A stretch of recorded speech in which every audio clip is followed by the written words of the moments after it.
മുഖത്ത് നോക്കി തെറ്റ് പറഞ്ഞ് തിരുത്തിക്കാനല്ല, സോഫ്റ്റ് ആയിട്ട്. പുതിയ ജനറേഷനെ കുറ്റപ്പെടുത്തൽ കൂടുതലായതുകൊണ്ടാണ് പലപ്പോഴും നമ്മളിലേക്ക് എടുക്കാത്തത്. ശരിക്കും എന്താ വേണ്ടതെന്ന് വെച്ചാൽ, ഇപ്പോഴത്തെ കുട്ടികൾക്ക് കിട്ടാതെ പോകുന്ന പ്രശ്നം തോളത്ത് കൈവെക്കാൻ ആര് അവർക്ക് കിട്ടുന്നില്ല എന്നുള്ളത്. ഒന്ന് തോളത്ത് കൈവച്ചാൽ, ഇപ്പൊ ഞാൻ വയല് കഴിഞ്ഞിട്ട് ഇങ്ങനെ പോകുമ്പോൾ ഒരു ചെറുപ്പക്കാരന്റെ തോളത്ത് ഓൻ ഇങ്ങനെ കുനിയും. ആ കുട്ടീന്റെ മനസ്സിൽ നന്മ ഇത്രയും ബാക്കിയിട്ടുന്നല്ലേ ആ കുട്ടീന്റെ റിയാക്ഷൻ മനസ്സിലാവുന്നത്. ഒന്ന് തോളത്ത് മുടി കുറച്ച് നീട്ടിയാല് ഈ മുടി ഫുള്ളും എന്റെ തന്നെ ആയിരിക്കും അല്ലെ. അത് പതിയെ ഒന്ന് തിരിച്ചു കൊണ്ടുവരും. കുട്ടികൾക്കൊക്കെ നന്മ ചെയ്യാൻ ഇഷ്ടമാണ്. അതുകൊണ്ടല്ലേ ഈ തോരണ ഓരല്ലേ കിട്ടണത്, ഈ പന്തൽ ഓരല്ലേ കെട്ടിയേക്കണത്. നമ്മളെല്ലാവരും പോയാൽ ഈ കസേര ഓരന്നല്ലേ എടുത്തു വെക്കണത്. ഈ ഫണ്ട് റൈസിംഗ് ഒക്കെ അവരെന്നല്ലേ നടത്തിയത്.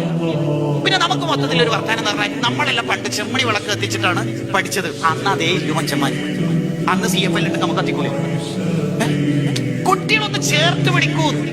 ഹുസ്നുത്തനബുഹിന്റെ ആശയം പറയണം, ചേർത്ത് പിടിക്കും. ആ പിള്ളേർക്കെല്ലാം നന്മ ഉണ്ട്. ആ കുട്ടികളുടെ നന്മ ഇങ്ങനെ ഊതിക്കാച്ചാൽ നമുക്ക് കഴിയണം.